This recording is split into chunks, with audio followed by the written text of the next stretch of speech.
Hola, trataré hoy un asunto bien complejo, muy delicado, extraordinariamente inquietante y también difícil de tratar por el momento en todos sus aspectos. Lo que haré será dar la visión de conjunto sin entrar en detalles para en intervenciones orales posteriores concluir los casos y los asuntos particulares. Así pues, pido paciencia, una vez más pido paciencia porque la cosa es complicada. El asunto del Estado policial español, el Estado policial está fuera de control, de tal manera que las libertades individuales y las libertades colectivas se están esfumando. Asistimos a una escalada de policiación de la sociedad y de fascistización de los comportamientos sociales que resulta extraordinariamente inquietante y a la que hay que poner freno. A mí todo esto no me pilla por sorpresa. Yo hace ya bastante tiempo que veía que estos asuntos se aproximaban, pero ahora una sucesión de acontecimientos ha hecho que considere como fundamental tratar este asunto, digamos, tanto en sus versiones generales como en sus interpretaciones particulares. Muchos de estos asuntos, tanto en mis libros como en algunas otras intervenciones orales, como en artículos de mi blog, Esfuerzo, Servicio y Combate, están tratados. Aunque se han adelantado los acontecimientos, no pensé yo que las cosas fueran tan rápidas, y lo que ha pasado en los últimos 2 años me ha sorprendido, no por el hecho en sí, sino por la forma tan acelerada, tan extrema, como estos acontecimientos de creación de grupos parapoliciales, grupos paramilitares, grupos neofascistas, de los que hablaré a continuación, se ha acelerado. Ahora mismo la libertad tiene que defenderse por la denuncia, por la resistencia y por la lucha contra los nuevos fascismos. El Estado policial se basa en el llamado complejo militar-industrial, que es la base de las sociedades contemporáneas. Todas las sociedades contemporáneas se sustentan en el complejo militar-industrial. Es decir, esta combinación de los grandes negocios, que son los que fabrican directamente o indirectamente equipo y armamento para los ejércitos, y los ejércitos que se apropian de una parte decisiva del presupuesto del Estado, que a su vez es ya mayoritario dentro del Producto Interior Bruto. Entonces, el análisis de la libertad, de los enemigos de la libertad, de las fuerzas liberticidas, tiene que dirigirse hacia los aparatos militares y policiales. Tenemos que considerar que los aparatos policiales son solo una derivación para el mantenimiento del orden público del propio aparato militar. En el caso de la Guardia Civil, esto es tanto que la Guardia Civil tiene el estatuto de cuerpo militar, tiene una doble dependencia tanto del Ministerio de Defensa como del Ministerio del Interior. Un caso único, no hay ninguna policía en la Unión Europea que esté militarizada como lo está la Guardia Civil, y es asombroso e intolerable que las llamadas fuerzas progresistas ni siquiera demanden ya, alguna de ellas lo hizo en el pasado, hace 30 años, demanden ya la eliminación del estatuto militar, de los reglamentos militares a que está sometida la Guardia Civil. Es decir, ya estamos en un totalitarismo militarista, policial y fascistoide, que no se detiene ante nada, que ya es explícito, que no pide perdón y ni siquiera intenta ocultarse. Ellos son el componente fundamental del poder constituido porque tienen las armas, pero también porque tienen la mayoría de la tecnología. Esto es muy importante, el 70-75% de los ingenieros, científicos, técnicos, físicos, químicos, etcétera, trabaja para el aparato militar policial. Pero también tienen un poder económico inmenso. Si miráis los presupuestos militares, la versión que dan, el gasto en miles de millones de euros, es una parte pequeña. Tendríais que multiplicar quizá por 5, quizá por 7, esos presupuestos explícitos, lo que se dice, para encontrar el verdadero gasto militar. Y en el caso de la policía, pues sucede lo mismo. Daros cuenta también que estos gastos son acumulativos, que se utilizan a menudo para conseguir inmuebles, bienes, empresas, comprar acciones, adquirir equipos informáticos los más caros, los mejores, los tienen los aparatos policiales para privar de libertad a la gente. Entonces, como estos gastos son acumulativos, entonces significa que la propiedad, el poder, la riqueza en las manos del aparato militar policial son enormes. Esto les permite comprar a muchos periodistas, muchísimos, la gran mayoría están comprados, a casi todos los intelectuales. Hoy no existe ninguna intelectualidad bohemia, todo es una institucionalización de la intelectualidad, todo es una intelectualidad que cobra del aparato de Estado, que cobra de los presupuestos del Estado, que cobra de los aparatos militares y policiales. Lo mismo el poder mediático como tal, y encontramos que se da un intervencionismo creciente de estos aparatos militares policiales en la vida política. Por ejemplo, pues sabemos que tanto el fascismo de izquierda representado por Podemos como el fascismo de derecha representado por Vox, pues son una creación del CNI, de los Servicios Especiales de Contrainsurgencia de la Guardia Civil, que planean, reflexionan, analizan y llegaron a la conclusión en 2013 fue exactamente el año en que era necesario lanzar un partido fascista de izquierdas para resolver los problemas que el poder constituido tenía en ese momento, y luego en 2017 toman la misma decisión respecto a Vox, que realizan a partir de 2018. Y ahora encontramos también que es el movimiento LGTBI y el feminismo de Estado, las fuerzas parapoliciales y paramilitares esenciales, que están contribuyendo a crear un Estado policial cuasi perfecto en nuestro país. Todo esto ahora lo iré desgranando, iré dando los datos ya son obvios, y no hay demasiadas dudas al respecto.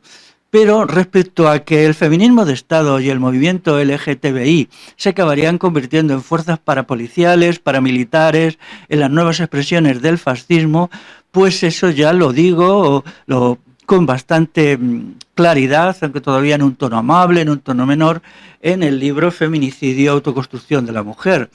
Era obvio que uno de los objetivos de la Ley de Violencia de Género, que se aprueba en 2004 y promulga y empieza a ser ley aplicada desde 2005, es convertir a amplios sectores de mujeres, las mujeres dominadas por la ideología feminista, en confidentes y chivatas del aparato policial, puesto que todo lo que se dice en esa ley es denuncia, denuncia, denuncia.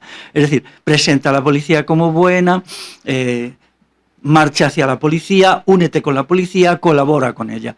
De hecho, en 2018 yo publiqué un artículo en mi blog Esfuerzo, Servicio y Combate, titulado Feministas con Tricornio, en que busco y ofrezco numerosos datos de esta colaboración especial entre los nuevos movimientos parapoliciales y un cuerpo tan peculiar, un cuerpo militar tan peculiar, tan anómalo como es la Guardia Civil.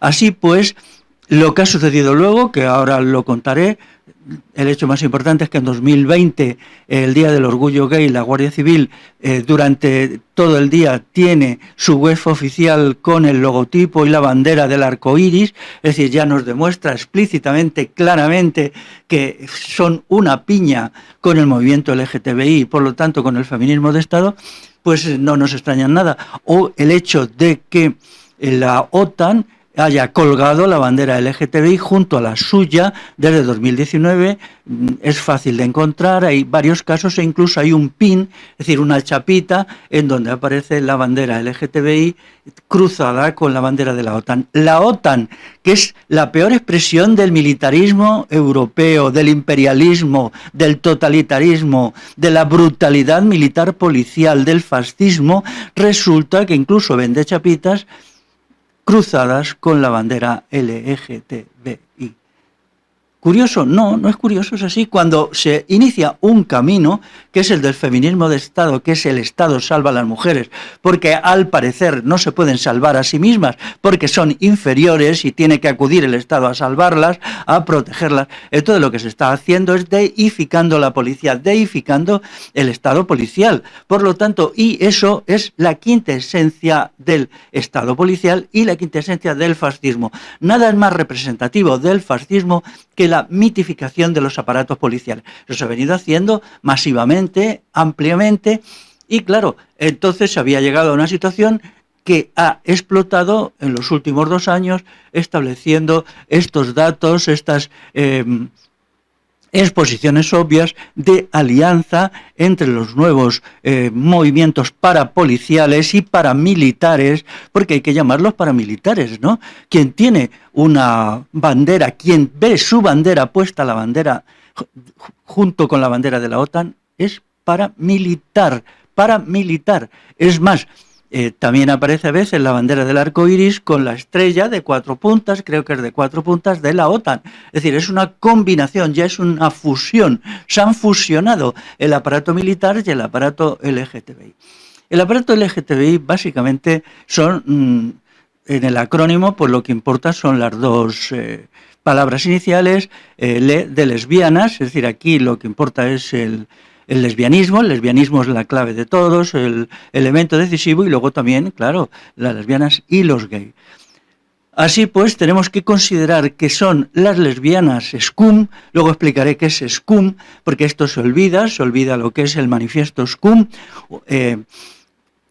para que todo este rompecabezas encaje perfectamente y veamos en qué situación de la lucha por la libertad y las libertades nos encontramos frente a qué aparatos policiales, parapoliciales y fascistas. Vamos a ver, por tanto, vamos a fijarnos un poquito en los aparatos policiales del Estado español. En primer lugar tenemos a la Guardia Civil, son 80.000 integrantes en 2021, pero al mismo tiempo están dotados con unos medios de intervención y acción, tanto medios armados, medios de transporte, de comunicación, informáticos, descomunales. Se ha definido al aparato de la Guardia Civil como un Estado dentro del Estado, algo así como eran los pretorianos en Roma a partir de Augusto, es decir, una fuerza armada que se imponía por la fuerza, que hacía y deshacía. No voy a negar que incluso en personas que muy alejadas de mí por ideas, puesto que no tienen nada de revolucionario y creen en el capitalismo, pero se sienten inquietas e incómodas por el grado de poder y de dominio y de intervención en la vida política que desarrolla la Guardia Civil. Luego tenemos la Policía Nacional, que son los antiguos guardias de asalto creados por la Segunda República. Son 70.000 integrantes en 2021, de los cuales, tanto en la Guardia Civil como en la Policía Nacional, aproximadamente el 12-14% son mujeres. A esto ha contribuido mucho el feminismo de Estado, puesto que las llamadas a las mujeres a hacerse policías y guardias civiles pues son continuas y se ponen al servicio de la opinión pública de muchas maneras. Luego está la Ertzaintza, que no es nada más que una policía española que opera en Euskal Herria, que tiene 9.000 componentes. Luego están los Mossos, el aparato policial más antiguo del actual Estado español, puesto que los Mossos de Escuadra fueron creados en 1719, es un cuerpo policial extremadamente agresivo, extremadamente violento, siempre está envueltos en asuntos sucios, acusaciones de torturas, acusaciones de malos tratos y tal. Pero es así desde sus orígenes. En sus orígenes los Mossos de Escuadra eran terribles. Fueron terribles ya en el siglo XVIII porque pasaron a sangre y fuego a la Cataluña rural, a la Cataluña popular, combatieron al movimiento campesino, destrozaron allí el comunal y hicieron unos daños tremendos. Y hoy sigue siendo la policía que más denuncias acumula. Quiero decir también que los Mossos de Escuadra son el modelo sobre el que se creó la Guardia Civil en 1844. Luego hay otros cuerpos menores, como es la Policía Foral de Navarra. También tiene un historial muy sucio, aunque solo opera en la Comunidad Foral de Navarra. La Guardia Urbana de Barcelona, que tiene un estatuto extraño, no es exactamente una policía municipal, sino es un cuerpo autónomo. Tengo que decir que no he conseguido averiguar qué es exactamente, pero me da la impresión que es así. Luego están los Miñones de Álava, un grupito pequeñito, pero bueno, ahí cumple. Daros cuenta cómo se han ido a lo largo de los siglos acumulando los aparatos policiales. Esto es pues también un cuerpo foral creado en Álava, no he conseguido averiguar cuándo, aunque supongo que en el siglo XVIII también, que cumple una función relativamente importante como policía simbólica y también como antecedente de la Ertzaintza. Todos ellos suman unos 200.000 efectivos. 200.000 efectivos. Es una cantidad enorme. Y luego está la policía municipal, que antaño no cumplía funciones represivas ni de control de la población, sino más bien funciones administrativas. Era una policía débil, pero que en los últimos 15 años se ha visto muy, muy reforzada. Y ahora, pues, no hay más que ver por la calle a las diversas policías municipales, el tono chulesco con que se mueven, la forma arrogante, la manera como portan el arma, el modo como te miran de arriba abajo, en fin, se han convertido en un nuevo cuerpo policial militarizado. En total, si sumamos todos los cuerpos policiales en el Estado español, son 280.000 individuos, de los cuales aproximadamente pues 5.000 son mujeres, quizá un poco más, 7.000. Luego está la policía privada, como son los vigilantes jurados, los guardias forestales y tal. Estos han crecido muchísimo en la medida que la conflictividad dentro de las empresas se ha multiplicado por 1.000 o por 10.000 o por lo que sea también en los últimos 20 años. Entonces se han creado una especie de mesnadas neocapitalistas al servicio de los empresarios que, bueno, pues producen ya bastante preocupación y temor a quienes creemos en una sociedad de la libertad donde el individuo sea autónomo y donde no esté sometido a la presión, la coacción, la amenaza y la intromisión de sucesivos cuerpos policiales, unos de un tipo, otros de otro, unos estatales, otros privados, de tal manera que ya no podemos levantar cabeza porque se ha creado una sociedad sin libertad. En total, para referirnos solo a la policía del Estado, hay un policía aproximadamente por cada 80 personas, 80-85 personas, considerando aquí todas las personas, incluidos los niños de pecho, los ancianos que no pueden moverse y toda clase de gente. Esto es una cosa increíble, increíble. Hoy hay más policía por 100 habitantes, bastante más que había en los tiempos de Franco. Y esto responde a una cuestión que hay que tener en cuenta. El poder del Estado, que básicamente es poder coercitivo, poder militar, poder judicial, poder policial, se incrementa siempre. Los Estados intentan ser cada vez más poderosos. La voluntad de poder, la razón de Estado se realiza como voluntad de poder. Y entonces tenemos que esta voluntad de poder exige el incremento de los aparatos de coacción, de represión, de vigilancia, de control, de tal manera que crecen y crecen. Solo en las fases históricas en que los estados se desintegran, se descomponen, porque ya han crecido tanto, traen tanta cantidad de riqueza y bienes a la sociedad civil que ya no pueden mantenerse, o sea, están autodestruyendo. Solo entonces, en esas etapas de decadencia de los poderes constituidos de las policías y por lo tanto de auge de la libertad, solo entonces los aparatos policiales tienden a disminuir. Pero ahora no es el caso. Entonces, soñemos en un momento, soñemos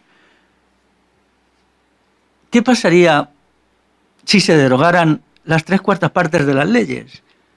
Pues que sería posible licenciar a las 3/4 partes de los integrantes de los cuerpos policiales. Es decir, las 3/4 partes significaría que nos quedaríamos con unas 70.000 policías en total.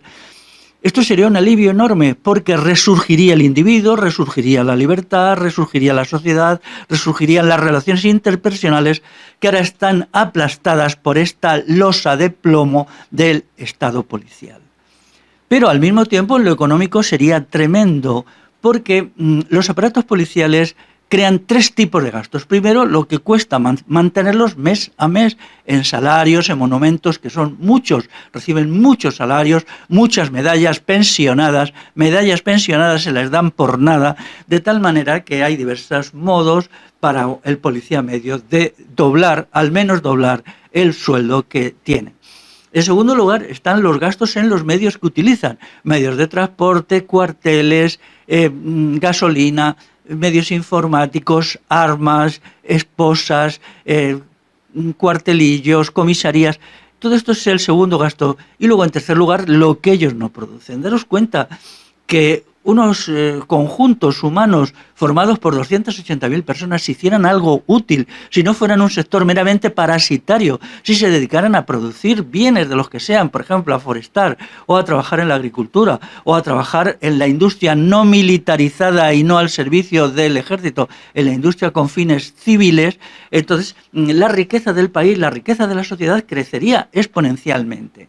En concreto, yo calculo que con la reducción que he anunciado, es decir, la desaparición de las 3/4 partes de los cuerpos policiales, el país se ahorraría unos 30.000 millones de euros ya directamente. Ya directamente nos ahorraríamos 30.000 millones de euros. Daros cuenta de lo que se podría hacer con 30.000 millones de euros. En primer lugar, rebajarnos la jornada de trabajo. El tiempo de trabajo nos lo podríamos ya rebajar en 2 o 3 horas porque tendríamos que pagar muchos menos impuestos. Así es, pero atención, esto nunca va a suceder, porque una ley inexorable de los estados es que siempre incrementan su poder. ¿Qué habrá dentro de 5 años? Más policía, mucha más policía, muchos más gastos policiales, muchos más impuestos para pagar a policía y a los grupos parapoliciales ascendentes. Luego diré cómo estos grupos parapoliciales de nuevo tipo son, vamos, un pozo sin fondo, se lo llevan todo. Y así ha sido siempre. Para mantener a los grupos parapoliciales y paramilitares se necesita dinero, dinero y dinero, porque son mercenarios. Y así es, son mercenarios. ¿Cuál sería la solución entonces? Pues la solución sería la desaparición completa de los cuerpos policiales y del ejército para que las funciones de autodefensa y de mantenimiento de la paz pública y del orden social fueran tareas de las personas, tareas del pueblo, tareas de la gente, en una sociedad sin aparatos especializados para el ejercicio de la violencia. Solo una sociedad sin aparatos especializados para el ejercicio de la violencia, como es el ejército y las diversas policías, puede llamarse democrática y puede llamarse libre, de tal manera que cuanto más poderosos sean estos aparatos, menos democrática y menos libre es, y menos libre es el individuo. Así pues, el objetivo estratégico tiene que ser una sociedad donde la gente común, por turnos, autoorganizada, armada, se ocupa de sus asuntos de mantenimiento del orden público y de defensa frente a posibles invasiones y agresiones exteriores por medio de una milicia cívica y popular. Milicia cívica y popular. ¿Que esto es imposible? Porque es imposible. Hay muchísimos ejemplos en la historia de esto. El armamento del pueblo, el pueblo en armas, es uno de los principios de la democracia revolucionaria. Hay muchos autores en el siglo XVIII y XIX, si no muchos, si algunos, por ejemplo Thomas Jefferson, el estadounidense, que lo defienden, que lo proponen y dicen que esto tiranía, esto dictadura. Ahora hemos creado los nuevos pretorianos. ¿Quién son los nuevos pretorianos? Básicamente la Guardia Civil. Básicamente la Guardia Civil es la que cumple las funciones que tuvieron los pretorianos en el tiempo de los emperadores romanos a partir del siglo I. Vamos a hablar un poquito de la Guardia Civil. La Guardia Civil se crea en 1844 como policía militarizada. Se ha dicho por historiadores extranjeros y por historiadores de aquí, que la creación de la Guardia Civil convierte a los pueblos del actual Estado español en gentes sometidas a su propio ejército, porque la Guardia Civil es solo una parte del ejército. Solo una parte del ejército, no es una policía como otras. Por ejemplo, la Policía Nacional no está militarizada. No depende del Código de Justicia Militar y sus mandos no son generales del ejército en definitiva. Entonces, todo esto hace que la situación sea intolerable y que debe de irse a la disolución de la Guardia Civil ya disolución y desaparición de la Guardia Civil, porque además es la que más está trabajando con los grupos parapoliciales y paramilitares nuevos, como lo prueba que en el Día del Orgullo Gay del año 2020, pues incluyera en su página, en su web, la bandera del feminismo de Estado y del movimiento LGTBI. Esta aberración forma parte, esta militarización del orden público, forma parte del historial de la Guardia Civil. La Guardia Civil ha en toda su existencia ha hecho. En primer lugar, la desamortización civil ha sido elemento decisivo, fundamental, muy fundamental, en la expropiación, en la eliminación del comunal. El comunal ha sido eliminado básicamente por la Guardia Civil a viva fuerza, a través de unos actos de represión, de violencia y terror para cumplir las leyes desamortizadoras, las leyes privatizadoras de 1813, que todavía estaba en uso cuando la Guardia Civil fue creada, y después la de 1855. La de 1855, que la ley privatizadora fundamental, es impuesta a sangre y fuego por la Guardia Civil. En segundo lugar, la Guardia Civil reprime con una violencia inusitada, bajo la dirección de los prebostes de la Primera República Española, al movimiento cantonal. El movimiento cantonal, con todos sus defectos y todos sus errores, era un movimiento que intentaba, a imitación de Suiza, crear una sociedad descentralizada en la cual los cantones pudieran tener autonomía, soberanía y libertad propia. Entonces, para crear un Estado centralista, un Estado centralizado en Madrid, la Primera República, los gobiernos de la Primera República lanzan a la Guardia Civil contra los cantones, no solamente contra el célebre cantón de Cartagena, sino contra muchos más, puesto que hubo docenas y docenas de cantones por todo lo que hoy se llama Reino de España. Entonces, pues lo reprime a sangre y fuego, hace muchísimas matanzas, y al final la unidad de España y la centralización del poder político en Madrid es consecuencia principal de la Guardia Civil. En tercer lugar está el movimiento obrero, que se hace muy potente desde 1890, pues es muy duramente reprimido por la Guardia Civil. Ahí está el famoso cuadro de Ramón Casas, en que se ve como una concentración obrera en Barcelona es atacada por una turba de guardias civiles a caballo que con el sable golpean, hieren y en bastantes casos matan a los trabajadores, a los proletarios que estaban allí resistiendo. Luego tenemos la represión del movimiento por la recuperación del comunal de la primavera de 1936, en la cual la Guardia Civil vuelve de nuevo a ejercer una función terrorífica, y no exagero, terrorífica. Se golpea, se mata, se tortura, los cuartelillos están llenos de gente a la que se lleva allí para torturar porque quieren recuperar el comunal. El hecho más conocido son los sucesos de Yeste, el 29 de mayo de 1936, en que la Guardia Civil ataca al pueblo de Yeste en la provincia de Albacete, que se había insurreccionado para recuperar su comunal, y entonces pues le hace, me parece que son 17 muertos y más de 100 heridos de bala, en un acontecimiento espantoso, pero que se repitió docenas, probablemente cientos de veces, por otros muchos pueblos y aldeas de este país. Entonces este acontecimiento pues ha quedado ahí, tiene que ser investigado. En mi libro sobre la Segunda República lo trato a fondo, pero la gente no se atreve a escribir de esto. Es decir, hay miedo, hay mucho miedo, muchísimo miedo, y yo lo noto. No solamente hay miedo a escribir de esto, sino a oír hablar de esto. La gente realmente se queda lívida cuando oye hablar de estas cosas, porque vivimos en una sociedad no de cobardes, de ultra cobardes, de mega cobardes, de gallinas. Ya no podemos llegar más bajo de lo que hemos llegado. Luego tenemos la guerra civil. A mí me asombra una cosa. Los partidos de la izquierda aquí están hablando de la ley de memoria democrática, ¿no? Que una de sus metas es desenterrar las fosas en donde los franquistas enterraron a los muchos que ellos asesinaron. Se dice que España es el segundo país del mundo, detrás de Camboya, por el número de fosas llenas de cadáveres que no han sido enterrados de una manera propia, decente y adecuada. ¿Es verdad eso? Probablemente sí. ¿Es verdad que el franquismo hizo esas maldades?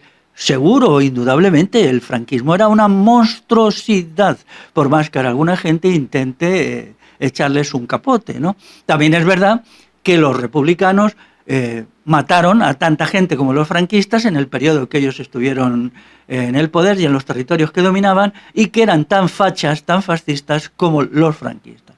Pero, volviendo a la cuestión de las fosas comunes estas que se van a sacar, no entiendo por qué no se dice la verdad.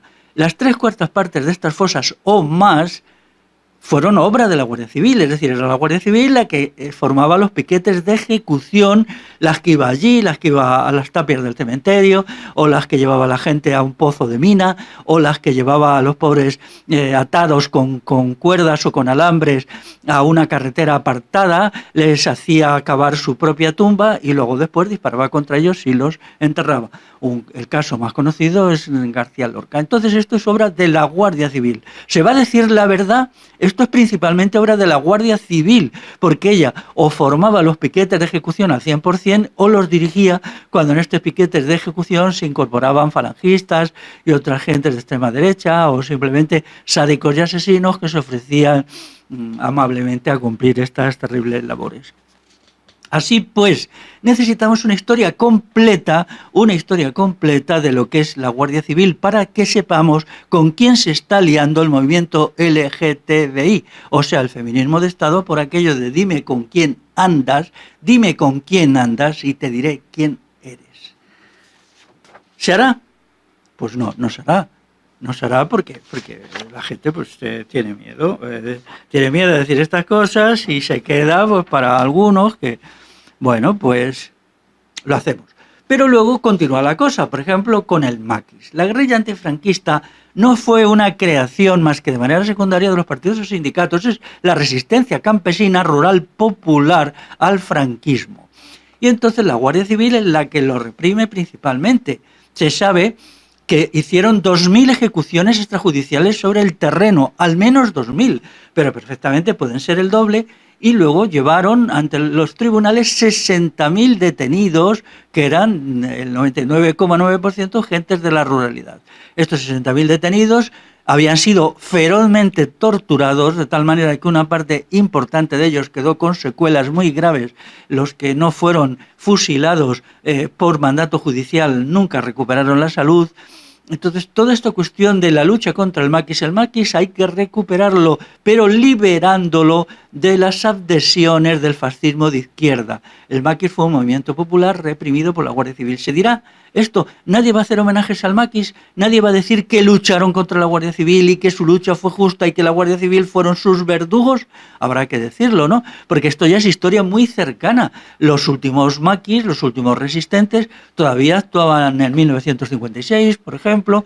Incluso algunos se mantuvieron ya en condiciones muy precarias hasta los primeros años 60. Entonces, ahora ya terminamos con las torturas en Euskal Herria.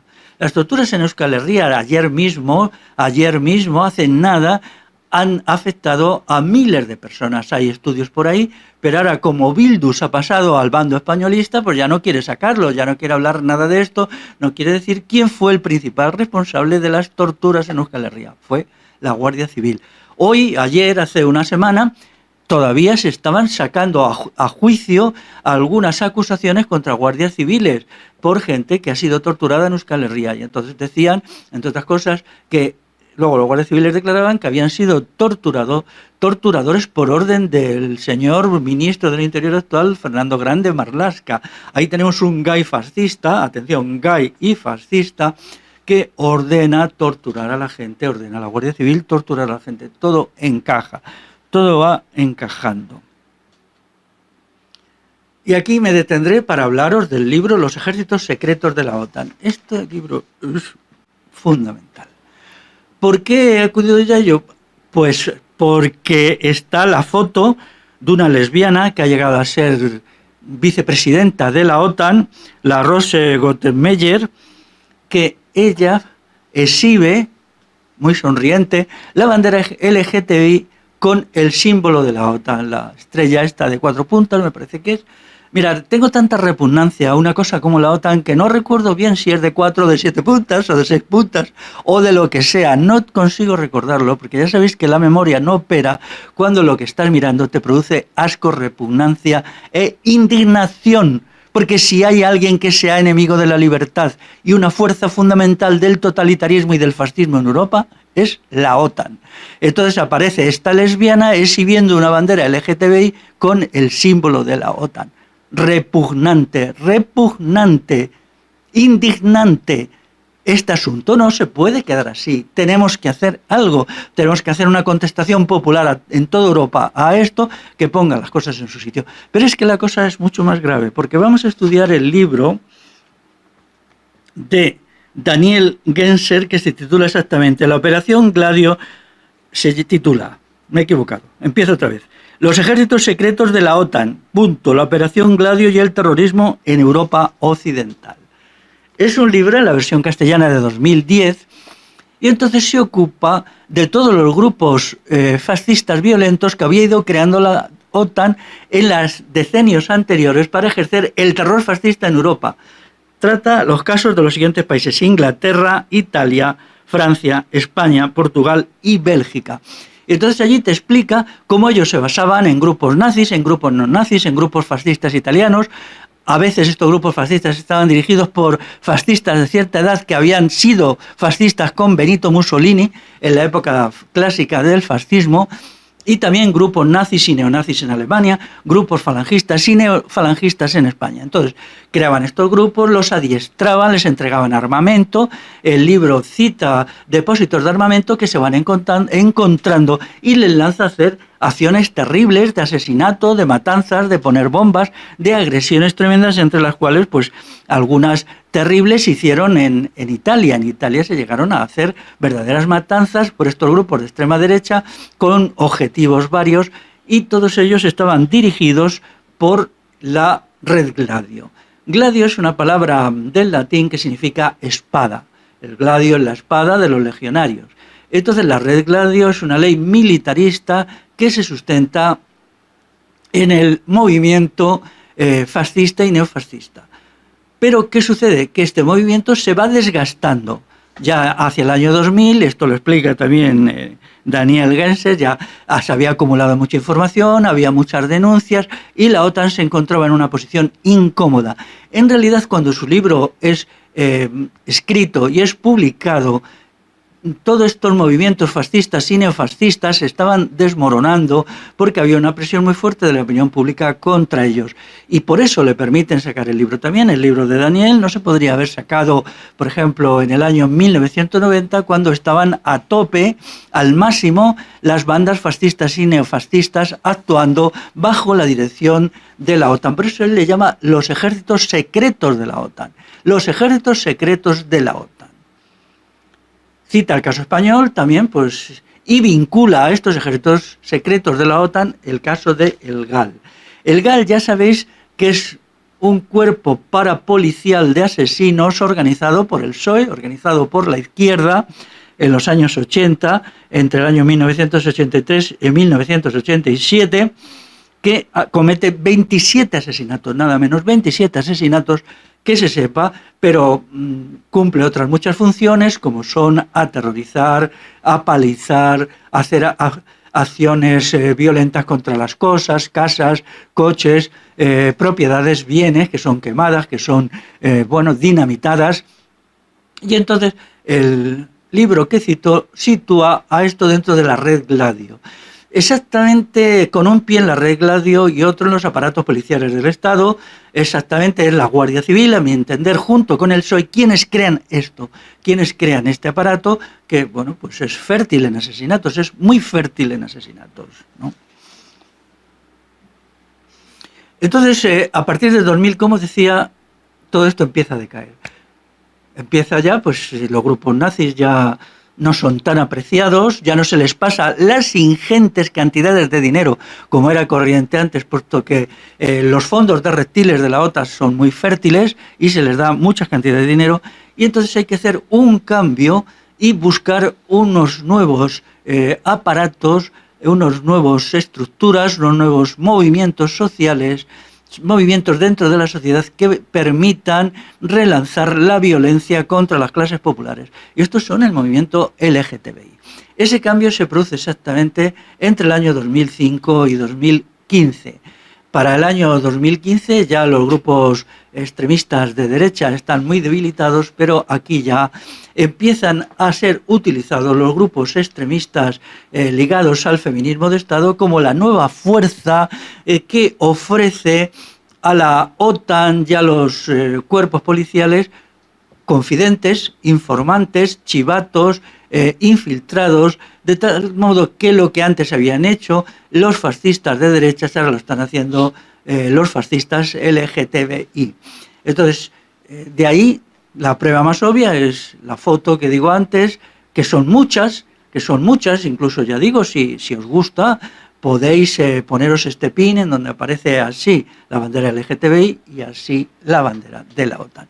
Pero eso quiere decir que esta gente que se cree que se está liberando de algo o de alguien cuando cuelga la bandera del arco iris en su casa, para ser sinceros, y hay que ser sinceros, y hay que ser honrados, y hay que decir la verdad, cueste lo que cueste, yo no entiendo por qué no ponen la bandera LGTBI, al lado la bandera de la Guardia Civil y al otro lado la bandera de la OTAN. Eso sería completo, ¿no? Esto haría que fueran sinceros con sus vecinos, con la gente que ve la bandera, y entonces todos quedaríamos satisfechos. Yo no tendría ningún inconveniente en decir, pues sí, es así, estáis siendo sinceros, sois honrados, os felicito por vuestra honradez, pero no. Porque ellos quieren mantener una imagen de insurgencia respecto a qué. No he oído ninguna protesta del movimiento LGTBI cuando la Guardia Civil se hace cargo de su bandera y la pone en su web. Entonces, eso significa que el movimiento LGTBI es heredero de toda la historia de la Guardia Civil, que muy brevemente resumido, es heredero de lo que hizo la Guardia Civil en la primavera de 1936, es heredero de las fosas que se hicieron en la guerra civil por los piquetes de ejecución de la Guardia Civil, es heredero de la lucha contra el maquis, es heredero de las torturas masivas, miles de personas, quizá 10.000 personas, que han sido torturados por la Guardia Civil desde aproximadamente el año 1970 en Euskal Herria. Teniendo en cuenta que Euskal Herria es un sitio chiquitito, numéricamente reducido, pues esto es un porcentaje altísimo de la población. E incluso hay otros estudiosos que dicen que hay mucho más de 10.000 personas, ¿no? Entonces, esto ya se veía venir porque los movimientos, por ejemplo, el feminismo de Estado, tienen todas las características de movimientos fascistas. Ellos rechazan el principio de la libertad de expresión. Creen que la libertad de expresión tiene que ser conculcada y perseguida, que la libertad de conciencia es una paparrucha, que hay que imponer a la gente las propias creencias sí o sí, por medio de la violencia, de campañas de denuncias, de amenazas, de agresiones. Y entonces se han creado un sistema de terror. Mucha gente que ha sido agredida físicamente, por ejemplo, golpeada por personas o grupos pertenecientes al feminismo de Estado, incluso se le ha escupido, se han orinado encima, les han golpeado, les han encerrado para darles palizas en ciertos espacios como talleres abandonados. Esta gente está tan aterrorizada que no se atreve a denunciarlo. Naturalmente, no se puede esperar que la televisión se haga cargo de esto. Daros cuenta que, según los cálculos de los observatorios de lucha contra la tortura, en el Reino de España hay 50.000 casos de malos tratos, violencia policial y torturas en comisarías y cuartelillos,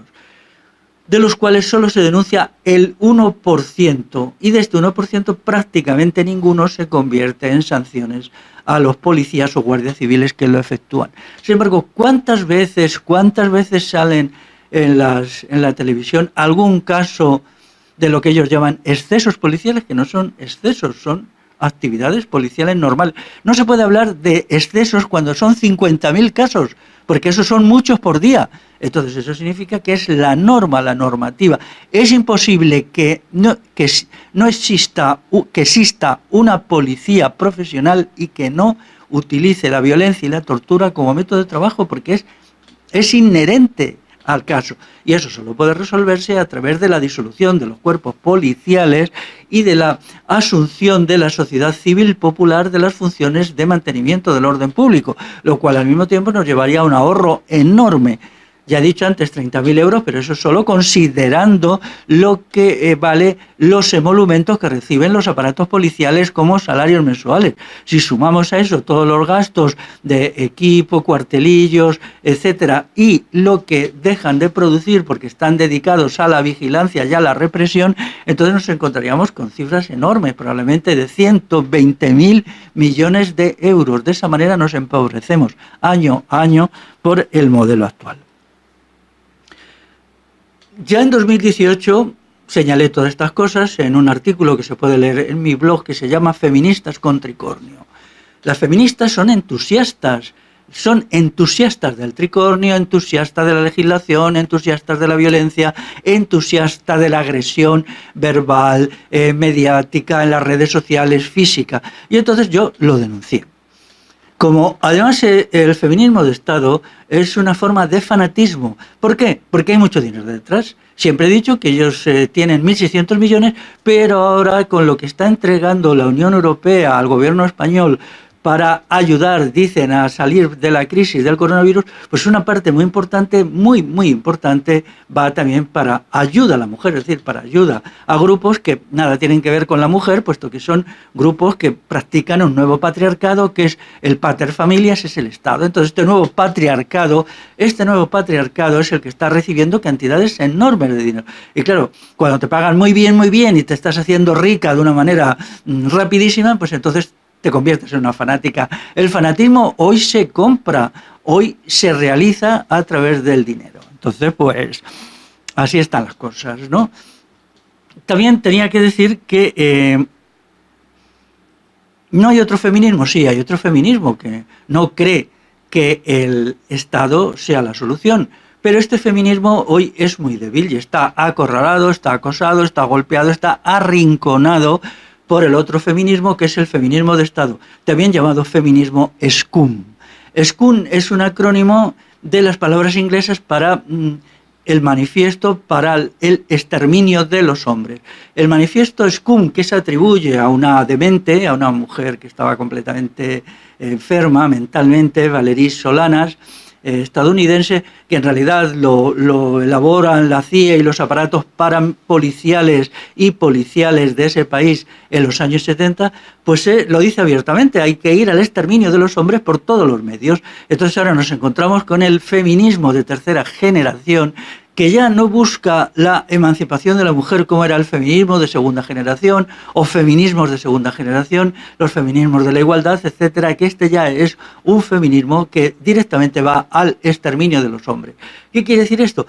Que cumple los objetivos de la OTAN, es decir, la OTAN está interesadísima en unos aparatos parapoliciales que se dediquen al acoso, al agobio, a la represión, al ejercicio de la violencia contra los hombres y contra las mujeres macho, porque hay que tener en cuenta que el manifiesto SCUM dice que hay que ejercer toda la violencia y todas las formas de violencia, incluida la violencia física, contra los hombres y contra las mujeres macho que apoyen a los hombres. Esto va implícito la amenaza a las feministas de segunda generación. Así pues, como todo cambia en el mundo, nos encontramos con tres feminismos. El feminismo de primera generación, que son las sufragistas. Bueno, bien. El feminismo de segunda generación, que son los feminismos de la igualdad, que están sinceramente interesados en conseguir la igualdad jurídica, económica y cultural entre hombres y mujeres, bien, pero luego ya a partir de los años 90 aparece el feminismo de tercera generación, que es el feminismo SCUM. Algunos le llaman feminazi, pero a mí me parece que el término feminazi, aunque es ingenioso, no significa exactamente lo mismo que SCUM, porque feminazi es vago, parece que es como un insulto, ¿no? Y sin embargo, SCUM, el manifiesto SCUM tiene un programa de acción, que es exactamente el programa de la OTAN. Y de hecho, el manifiesto SCUM era una cosa que se había quedado ahí olvidada, muy olvidada. En el libro este del que soy coautor se cita bastante, el manifiesto SCUM, se le estudia muy cuidadosamente. Pero ¿cuándo resucita el manifiesto SCUM? Pues más o menos hacia el año 1995-2000. Curiosamente, cuando la OTAN estaba pensando en que sus viejos confidentes, chivatos, provocadores, ya estaban viejos, ya estaban gastados, ya provenían de grupos muy desacreditados, nazis, neonazis, fascistas, neofascistas, falangistas, neofalangistas, y entonces necesitaba unos nuevos elementos que trabajen con ellos, como son pues el movimiento LGTBI. Entonces, ahí nos encontramos también que si estamos en el feminismo de tercera generación, ahora nos encontramos con el fascismo de segunda generación. Hay el fascismo de primera generación, contando desde la creación de los movimientos fascistas en los años 20 del siglo pasado, pues este movimiento dura hasta finales ya debilitado, pero todavía muy activo. Yo recuerdo todavía las peleas en que yo me vi implicado, pues en los años últimos del siglo XX, con grupos neonazis, con los cabezas rapadas, con la gente de CEDADE. Quien tenga una cierta edad y ya está en esto sabe de lo que estoy hablando. Algunas peleas acababan con heridos graves, con gente a la que le reventaban la cabeza, pero bueno, ahí manteníamos el tipo y les hacíamos frente, a veces con brío, y en algunas ocasiones hasta les partíamos la cara alegremente y les dejábamos tirados por el suelo. Pero entonces ya yo había observado también que a partir de unos años, el 2000, 2003, estos grupos empiezan a perder fuelle. Es obvio que ya no tienen como antes el apoyo de los aparatos policiales. Antes la policía, la Guardia Civil les apoyaban siempre, siempre, siempre. Era dificilísimo que tuvieran una posición imparcial, eso no sucedía casi nunca. Y fui observando cómo estaban cada vez menos activos, menos operativos, y también fui observando que en el horizonte emergía unos nuevos grupos neofascistas que son pues lo que es el LGTBI, lo que es el feminismo de Estado, cuyo fundamento teórico es el rechazo de la libertad de expresión, el rechazo de la libertad de conciencia, el rechazo del diálogo respetuoso y la puesta en primer lugar de la violencia. Cuando se apuesta por la violencia en todas sus formas, violencia verbal, violencia en las redes, violencia física, campañas de denuncias, campañas de calumnias, exclusión, ataques físicos, entonces quien hace eso es un fascista, me da igual cómo se llame. Por ejemplo, los típicos fenómenos para humillar, para linchar a determinadas personas, que a la gente LGTBI pues no le gustaba, entonces se cogía a alguien y se hacía un escarmiento, una cosa copiada exactamente de lo que hacía la Inquisición y de lo que hacían también los escuadristas italianos en los tiempos de Mussolini. No hay nada nuevo bajo el sol, y que yo, que tengo ciertas lecturas y que he profundizado bastante en esto, pues inmediatamente cuando vi que el feminismo de Estado hacía todo esto, pues rápidamente como se dice ahora, se me encendieron las alarmas y empecé a darme cuenta que ya no estaba ante un feminismo que podía tener ciertos errores y ciertas equivocaciones y tal, sino que lo que estaba surgiendo era otra cosa diferente. Aquí el trato que se da al feminismo es benévolo, es amable, es ligeramente crítico, pero el trato que el feminismo de Estado, el feminismo SCUM ha dado a este libro ha sido espeluznante. Los ataques son espeluznantes, las exclusiones. Es un libro, pues alguien me ha dicho varias veces que es el libro más atacado que hay en nuestro país en Internet. Puede ser verdad, ¿no? Pero también es cierto que aquí está el libro, yo lo sigo difundiendo y esos ataques por ahora pues han dado en hueso. Han dado en hueso y ahora, como veis, estoy pasando a la ofensiva y denunciando a quienes lo han hecho, ¿no? En realidad ahora estamos, la creación de un Estado policial exige la cooperación de la gente. A partir de la ley de violencia de género se puso de manifiesto lo bonito entre comillas, que era para mucha gente denunciar. Espiaban a los vecinos a ver si oían golpes y entonces llamaban a la policía diciendo, oiga, mire, que este señor esté pagando a su pareja, entren ahí, tiren la puerta abajo y entren a rescatar a su pareja. Entonces esto se generalizó. Ha habido muchísimos casos que se han ocultado, muchísimos casos de denuncias falsas. La mayoría de denuncias por la llamada violencia de género son falsas, pero había otros muchos casos de gente que se entrometía, ¿no? Gente que incluso por juego, pues se veía una pareja por la calle y decía, a esto le vamos a gastar una broma. Llamaban a la policía y decían, he oído que ese señor está amenazando a esa señora, por favor vengan corriendo. Y el tío, por lo menos, hasta que se aclaraban las cosas, se pasaba unos días en la comisaría, en la cárcel. Esto es elevado a más con los sucesos del año 2020, cuando se generaliza lo que se llaman las balconazis. Las balconazis son personas que espían a sus vecinos, que están atentas a todo lo que hacen y entonces pues llaman a la policía inmediatamente. Y ahora hay una nueva figura que es el policía de balcón.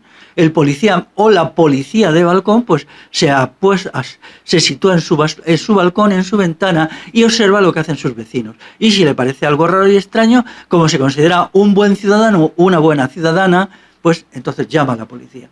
Es decir, el Estado policial ha dado un salto a convertir en confidente, en vigilante, en policía, en parapolicía a un montón de gente que son personas de la calle, personas normales, que no tenían que hacer esto. Esto significa algo nuevo, aunque no tan nuevo por lo que ahora diré, porque aquí nunca ha habido colaboración entre la policía y la gente de la calle. La excepción es las beatas. ¿Qué son las beatas? Las beatas son el movimiento que surge, en parte, porque también es autónomo, de la sección femenina de Falange Española, cuando después de la Guerra Civil, pues la sección femenina, que tuvo 600.000 afiliadas,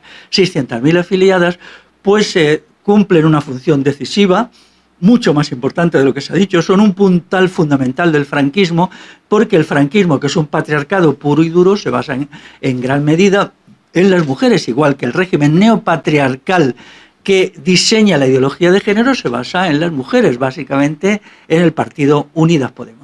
Entonces, las beatas era un movimiento para la vigilancia de la gente, sobre todo de las mujeres en pueblos y barrios, que informaba a la Guardia Civil.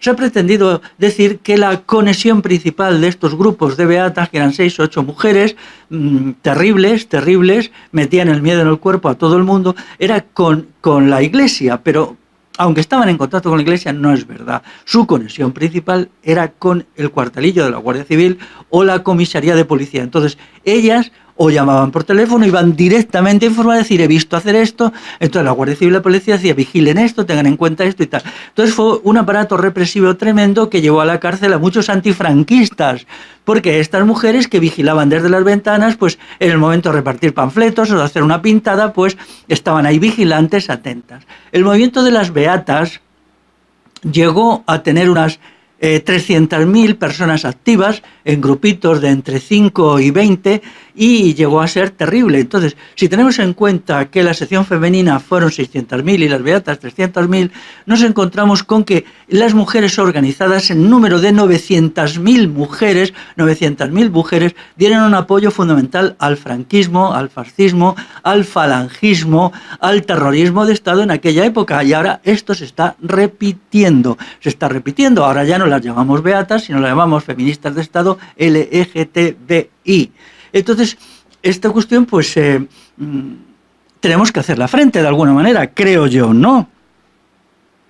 Respecto a la sección femenina es un movimiento de lesbianas falangistas, lesbianas fascistas. Es decir, era Vox Populis, todo el mundo te decía, son bolleras, son tortilleras.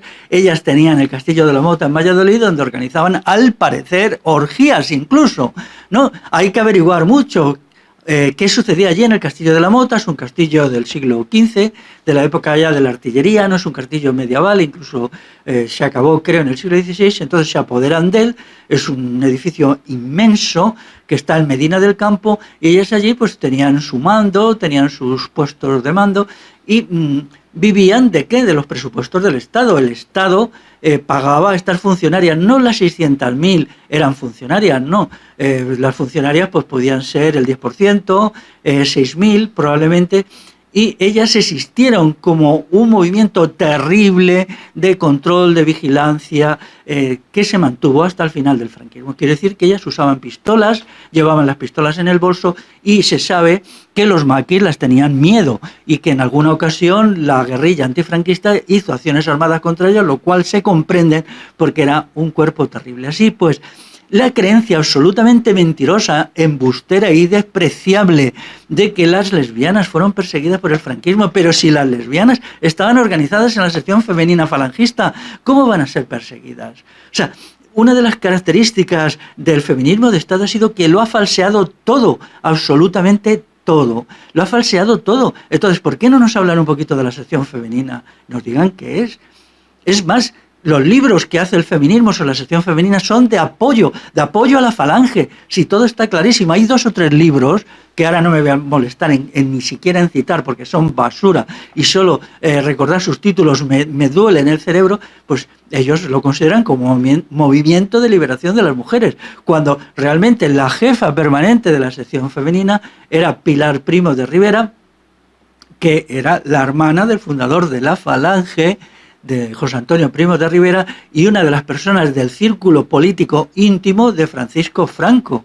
Entonces, bueno, pues dentro del movimiento de la sección femenina hubo peleas por el poder terribles, por ejemplo, la que tiene lugar en los años 40, principios de los 40, entre Pilar Primo de Rivera y Mercedes Sanz Bachiller. Mercedes Sanz Bachiller representaba a los nazis, ella era una nazi explícita, una nazi de esvástica, y entonces ella representaba el poder del nacionalsocialismo alemán en España. Entonces hay una lucha, un duelo a muerte entre ellas dos para ver quién iba a tener la influencia principal en los recursos, en las materias primas, sobre todo en los minerales de España. Y pierde Mercedes Sanz Bachiller y gana la Pilar Primo de Rivera, que es la que estaba vinculada con el fascismo italiano, es decir, con Mussolini. Entonces ya luego hubo otras muchas luchas por el poder, pero no alcanzaron el nivel dramático, en donde, bueno, pues solo les faltó sacar las pistolas del bolso y liarse a tiros unas con otras. Entonces, respecto a los gays, porque daros cuenta, el LGTBI, sobre todo hay que tener en cuenta las dos palabras del acrónimo. L, que significa lesbianas, y gay, que significa gay. Todo lo demás es carga. Por ejemplo, meter ahí a los bisexuales es una artimaña horrible, y espero que más y más bisexuales, una vez que se ven reflejados en lo de la OTAN, pues rompan con eso. Entonces, vamos a ver, lo que importa son las lesbianas. Ahora lo que estamos viendo es que el movimiento actual, el movimiento feminista actual, el dominante, el que ocupa el 95% de las feministas, es un movimiento de lesbianas que tiene como objetivo la búsqueda, según el manifiesto Skun, de la destrucción de los hombres, no la emancipación de las mujeres. Si miráis toda la legislación, todos los textos, todo lo que se está haciendo es para la agresión a los hombres, para la violencia contra los hombres. Recordad las propuestas que hay de castrar a los hombres físicamente, empezando por los adolescentes, con el pretexto de que son hiperactivos. Pues ya hay varias propuestas de empezar con la castración física, y de hecho se está haciendo la castración química, que es un asunto que tenemos que hablar de los adolescentes varones bajo la dirección del feminismo SCUM. Todas estas cuestiones y muchísimo más que por el momento no trato porque no tenemos tiempo, pues responden a hechos que no son tan nuevos, porque si antes la sección femenina era un movimiento de lesbianas falangistas, ahí tenemos a las SA nazis, las SA de la Alemania nazi, que es un movimiento de gays, todos los jefes de las SA, que era el grupo más violento, más agresivo, más que el partido nazi, porque el partido nazi cumplía funciones políticas, mientras que las funciones de agresión y violencia en la calle las cumplía las SA.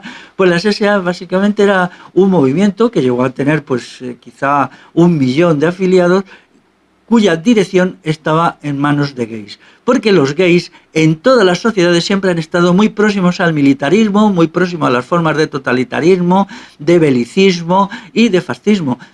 Negarlo es que es absurdo. Ya eso sucedió en la Grecia clásica, donde se promovía la homosexualidad a partir de la promoción de los aparatos militares de las sociedades-estado griegas. Y finalmente diré algo de los partidos políticos. ¿Cómo sabemos cuando llega Unidas Podemos a un sitio, algunos de sus jefes o jefas? Porque van rodeados de una nube de guardias civiles. Las guardias civiles les protegen porque son lo mismo. Es el partido Guardia Civil, y la Guardia Civil está en Unidas Podemos. Son como uña y carne, son una síntesis, algo increíble. Y entonces, pues nada, si ves allí en el horizonte llegar una bola enorme de guardias civiles, sabes que en el centro del paquete está alguien de Unidas Podemos, Unidas en A, que es el partido feminista de Estado, ¿no?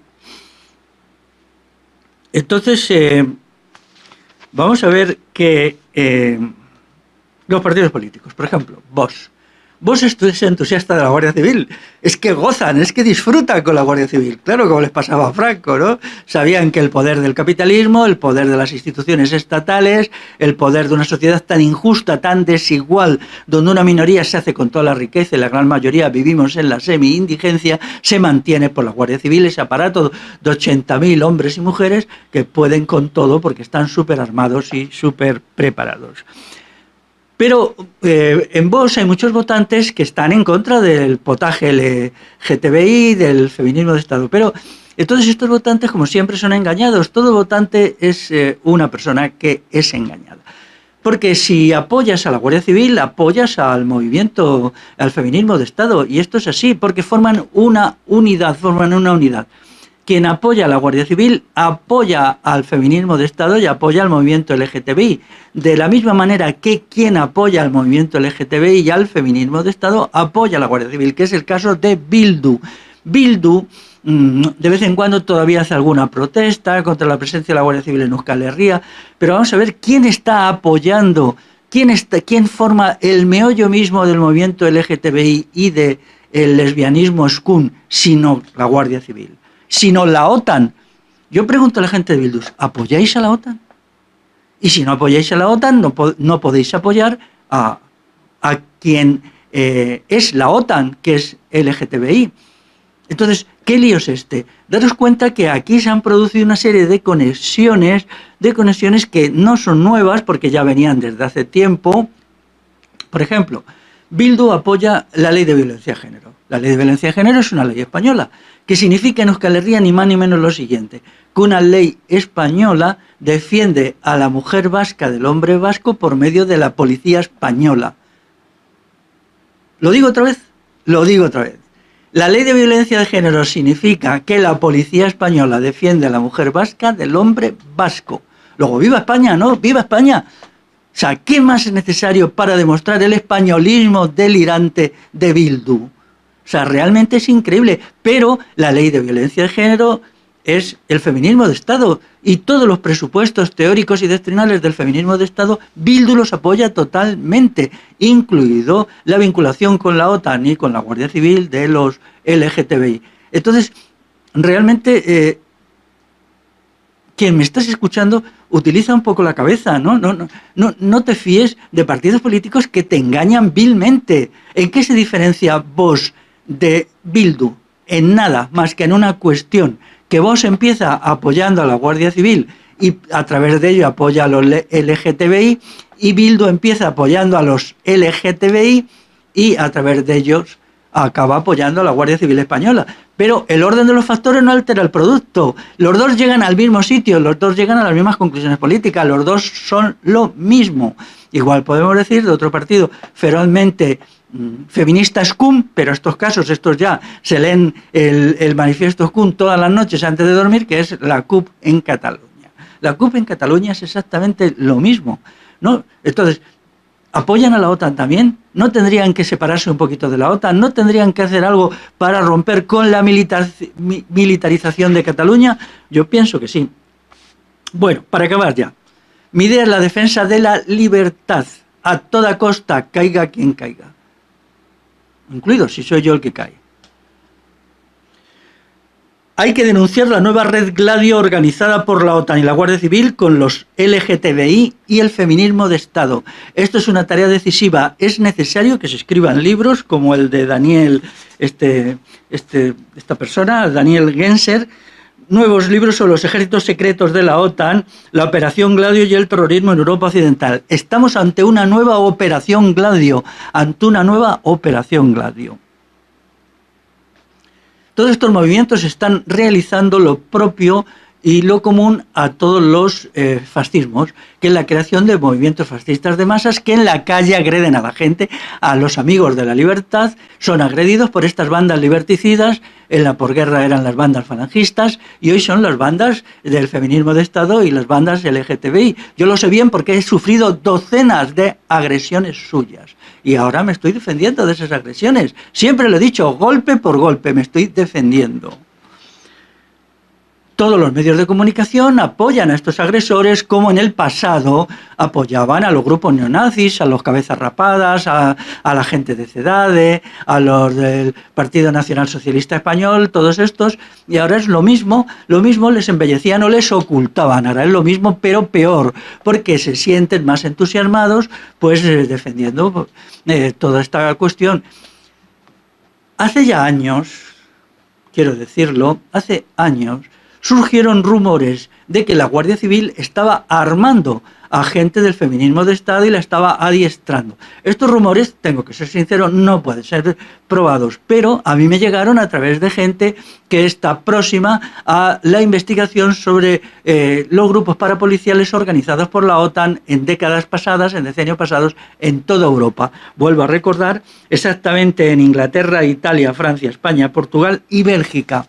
Estos circularon vagamente y luego desaparecieron, pero el año pasado se han vuelto a repetir. Entonces tenemos que investigar, tenemos que averiguar qué hay de verdad en ello.